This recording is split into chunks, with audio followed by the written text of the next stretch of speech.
Laurent Wauquiez a tenté de déminer la polémique. Les propos qu'il a tenus devant les étudiants sont mal passés dans l'opinion.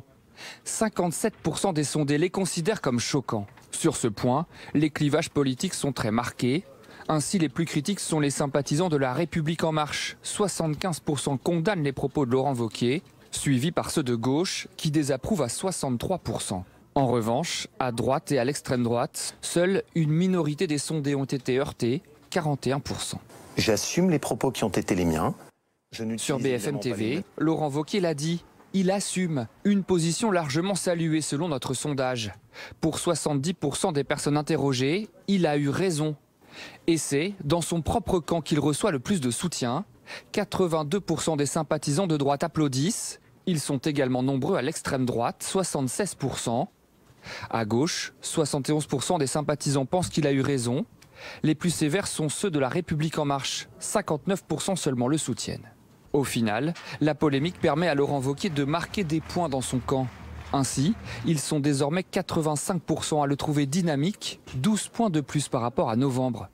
53% pensent même qu'il a les capacités pour être président, plus 10 points. Seule ombre au tableau, ils sont désormais moins nombreux à le trouver honnête et capable de rassembler la droite. Dans l'enquête, on voit bien quand même que les électeurs du Front National partagent le sentiment des électeurs de droite que ce n'est pas choquant et que Laurent Wauquiez a eu raison d'assumer ses propos. Donc, dans ce qui peut être une tactique pour Laurent Wauquiez, essayer de récupérer d'anciens électeurs de droite partis au Front National ou des électeurs du Front National, on voit bien que là, dans, j'allais dire, la dénonciation du système, il y a évidemment, et ce n'est pas une surprise, un message qui résonne. Juste, il a fait semblant d'assumer. Il n'a pas assumé. Il a assumé des propos qu'il n'avait pas tenus. Exactement, il a dit j'assume, mais il ne l'a pas réellement fait.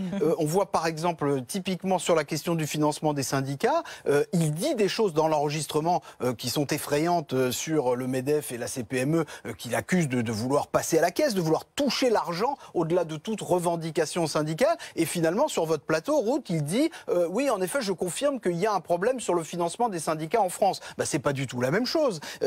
Et je pense qu'il reste une chose.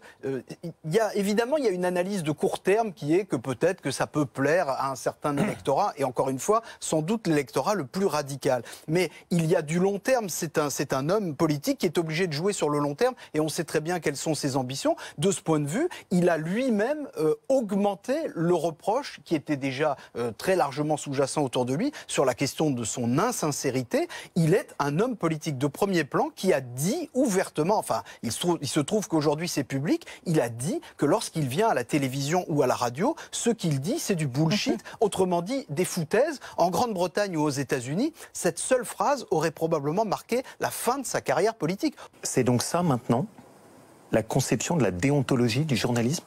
Enregistrer quelqu'un à son insu, sans même qu'il en soit alerté?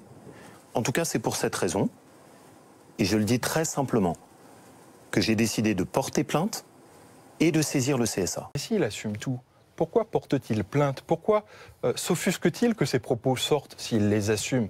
Qu'il les assume jusqu'au bout. C'est incohérent, ce n'est pas tout à fait entendable, ce n'est pas compréhensible, en tout cas pour moi, et je pense que ce ne l'est pas pour les Français. J'en veux aussi pour preuve qu'il a une conception assez fluctuante de ce qu'il assume.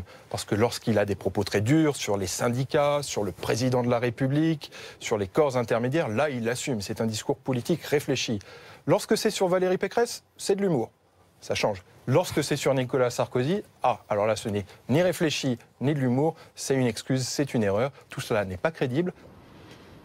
Non, mais le problème de Laurent Wauquiez, c'est qu'il a un manque cruel de sincérité et que c'est en train de se voir. En fait, on ne sait pas ce qu'il pense. Est-ce que Laurent Wauquiez pense ce qu'il dit en off devant des étudiants ou est-ce que Laurent Wauquiez pense ce qu'il dit en on sur vos plateaux? On ne sait pas ce que pense Laurent Wauquiez. Et c'est ce problème de sincérité qui fait qu'effectivement, Laurent Wauquiez n'est pas quelqu'un vers qui les Français peuvent se tourner avec espoir pour construire une opposition. Vous avez quitté les Républicains le 11 décembre dernier, au lendemain de l'élection de Laurent Wauquiez. Monsieur Bourdin, il assume et il assomme. Oui. Parce qu'il a assommé tout ce qui était autour de lui. Vous avez vu, enfin, je veux dire que ce soit Valérie Pécresse, que ce soit, voilà, il ne se gêne pas. Moi, je crois que le grand danger de l'activité, enfin, du travail, de la manière dont travaille Laurent Wauquiez, c'est la solitude. Vous avez travaillé avec lui? Je suis à la région à ses côtés. Vous êtes à la région à ses côtés, oui. Vous n'êtes plus républicain? Je ne suis plus républicain, je suis dans son groupe. Mais vous êtes dans son groupe, oui. Et c'est pour moi une occasion de dire que lorsque je l'entends exprimer des notions de dictature sur la majorité à l'Assemblée nationale, je pense qu'il faut qu'il regarde un tout petit peu dans notre jardin, parce que la majorité régionale est aujourd'hui une majorité d'applaudissements. Oui. Et parce qu'il a une manière de gouverner qui est tout de même très solitaire. Oui. Donc expliquer que la démocratie, c'est le bordel, en quelque sorte, non, il sait très bien que la démocratie, c'est l'organisation.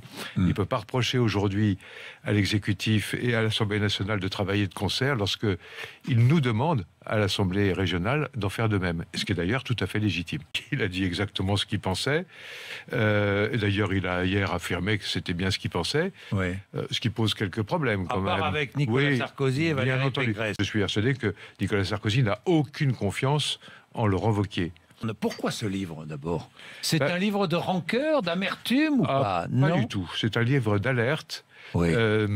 Moi, je crois que la première lâcheté en politique, c'est de se taire. Oui. Et que quand on se sent porteur d'une vérité, en tout cas d'un point de vue, il faut l'exprimer.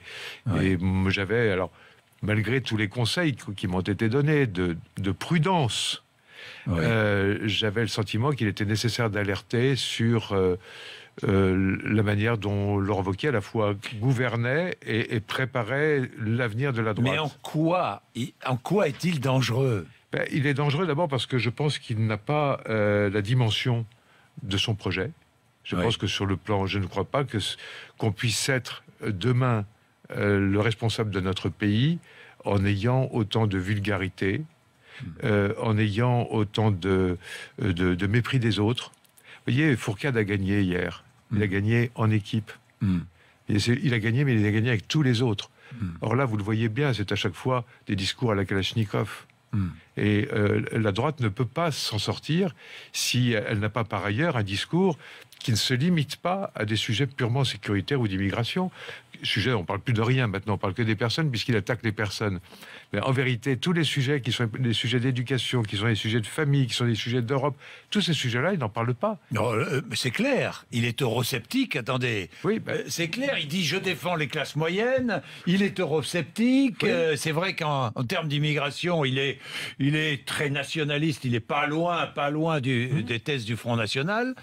Pour être un homme d'État, il faut être quelqu'un qui rassemble, qui propose, qui attire, et puis quelqu'un qui a une vision très claire des choses. Or, dans mon livre, je raconte toutes ces sinuosités, tout ce parcours où à la fois je défends les chômeurs, puis ensuite je dis que l'assistanat est un cancer, à la fois je défends l'Europe, puis ensuite j'explique qu'il faut la remettre en cause.